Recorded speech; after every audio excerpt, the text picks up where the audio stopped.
Iran তার শত্রুর ৭০টি টার্গেট লক করেছে, যে কোনো সময় আক্রমণ চালাবে। পাশাপাশি এবার ইরান হরমুজ প্রণালীতে ৩টি জাহাজকে টার্গেট করে ব্যাপক গুলি ছুড়েছে। আমেরিকাকে আবারও নতুন করে টেনশনে ফেলছে ইরান। পাশাপাশি মার্কিন প্রেসিডেন্ট ডোনাল্ড ট্রাম্পের জামাতা ডেভিড কুশনারের বিরুদ্ধে মার্কিন সিনেট তদন্ত শুরু করেছে ঘুষ নেয়ার। ট্রাম্পকে বিভিন্নভাবে বিপদে ফেলে দিয়েছে এবং বলা হচ্ছে যে মার্কিন যুক্তরাষ্ট্র যদি ইরানে কোনো বড় আক্রমণ করে, পুরো পৃথিবীকে অন্ধকার করে ফেলবে ইরান। তার সেই বিশেষ কার্ড ইরান প্রকাশ না করলেও কিছু সূত্রের খবরে আমরা যে তথ্য পেয়েছি সেটা জানাবো যে ইরানের হাতে সেই বিশেষ কার্ডকে যে পুরো পৃথিবী অন্ধকার হয়ে যেতে পারে। দর্শক চলুন আমরা আপনাদেরকে সেই খবরগুলো একটা একটা করে দেওয়ার চেষ্টা করছি। প্রথম যে খবরটি আসছে সেটি হলো ইরানের অনুমতি ছাড়া হরমুজ প্রণালী দিয়ে প্রবেশের ক্ষেত্রে ইরান ৩টি জাহাজকে টার্গেট করে, ৩টি জাহাজকে সংকেত পাঠায়, তারা দাঁড়ায় নেই। ইরান বলে দিয়েছে যে হরমুজ প্রণালী ত্যাগ করতে হলে ইরানের অনুমতি নিতে হবে, টোল দিতে হবে। কিন্তু ওই 3টি জাহাজ না ইরানের অনুমতি নিয়েছে, ইরানকে টোল দিয়েছে। ইরান যখন সংকেত পাঠায় তারা দ্রুত কেটে পড়ার চেষ্টা করে। এরপর ইরান সেই 3টি জাহাজে ব্যাপক গুলিবর্ষণ করে এবং 2টো জাহাজকে আটক করে ইরান। অর্থাৎ আমেরিকাকে এবার ভালো পরিমাণ চাপে ফেলতে চাইছে ইরান। হরমুজ প্রণালীর যেই প্রণালীটা, তার সামনেই নৌ অবরোধ করে বসে আছে মিস্টার ট্রাম্প। কিন্তু হরমুজ প্রণালী থেকে মার্কিন স্বার্থ সংশ্লিষ্ট বা মিত্রদের জাহাজগুলোকে আমেরিকা আটকাবে না, আটকাবে ইরানের সঙ্গে যাদের সম্পর্ক। এর মধ্যে চীনের কোনো বিমানকে আটকাতে পারেনি। সর্বশেষ তথ্য মতে আজকে পর্যন্ত গত 24 ঘন্টায় ইরানের 45টি কার্গো জাহাজ হরমুজ প্রণালী ত্যাগ করেছে।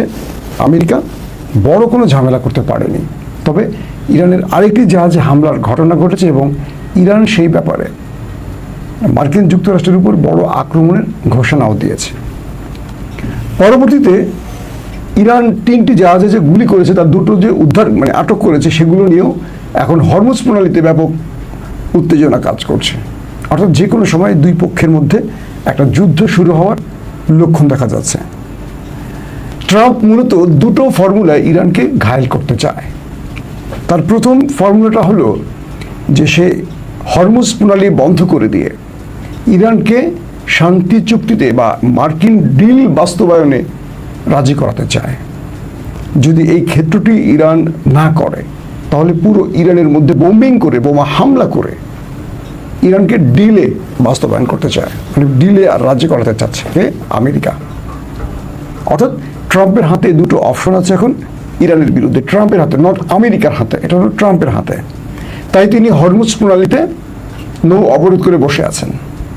যদি এটি ব্যর্থ হয় তাহলে পুরো ইরানকে তিনি পাথরের যুগে পাঠাবেন বোমা হামলা করে। এটি হলো তার নেক্সট পদক্ষেপ।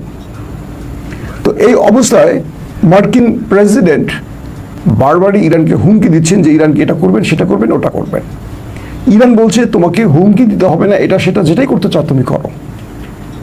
তুমি যদি ইরানের মধ্যে কোনো বড় আক্রমণ করো তাহলে আমরা তোমাকে কি সারপ্রাইজ দেব, কি বিশেষ কার্ড আমাদের হাতে আছে। এটা নিয়ে মার্কিন গণমাধ্যম, মার্কিন ইন্টেলিজেন্স অনেক কাজ করছে যে আসলে ইরান যে হুমকিটা দিচ্ছে তাদের হাতে বিশেষ কার্ড আছে। কি এই কার্ড হতে পারে?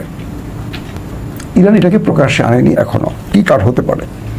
তবে বিভিন্ন গণমাধ্যমের সূত্রগুলোকে এক করে আমার কাছে যেটা মনে হয়েছে, এটা কোনো স্পেসিফিক ইরান বলছে এরকম না। তবে ইরান হুমকি দিয়েছে, এরা বলেনি যে ইরান এটা তাদের কার্ড। ইরান আজকে হুমকি দিয়েছে যদি আমেরিকা ফার্দার ইরানে বড় আক্রমণ চালায় পুরো পৃথিবী অন্ধকার করে ফেলবে ইরান। এখন আপনি প্রশ্ন করবেন পুরো পৃথিবী অন্ধকার করবে কি করে ইরান? ইরান কি এত শক্তিশালী বা অন্ধকার করা যায়? হ্যাঁ যায়। কিভাবে যায় আসে সেটা একটু শুনে। ইউরোপ, মিডল ইস্ট, এশিয়া, এই পুরোটার ইন্টারনেট কানেকশন কোথা দিয়ে গেছে জানেন আপনারা? পার্সিয়ান গালফ, অর্থাৎ হরমুজ প্রণালী। পৃথিবীর 97% ইন্টারনেট এই হরমুজ প্রণালীর নিচ দিয়ে অর্থাৎ পার্সিয়ান গালফের ভেতর দিয়ে গেছে। এটার মেইন যে কানেকশনগুলো ফাইবার অপটিক যেটাকে আমরা বলি, আবারও খেয়াল করেন, ইউরোপ, এশিয়া, মিডল ইস্ট, মধ্যপ্রাচ্য। ইরান বলছে যদি আমেরিকা ইরানে কোনো বড় আক্রমণ করে বা ইরানের মধ্যে কোনো বড় আক্রমণ চালায়, সেটা নিউক্লিয়ার হতে পারে বা আরও বড় কোনো আক্রমণ হয়, যেটা মার্কিন প্রেসিডেন্ট বারবার ঘোষণা করছেন, তাহলে ইরান পুরো পৃথিবীকে অন্ধকার করে দেবেন, ইন্টারনেট কানেকশন অফ করে দিয়ে, লাইন কেটে দিয়ে।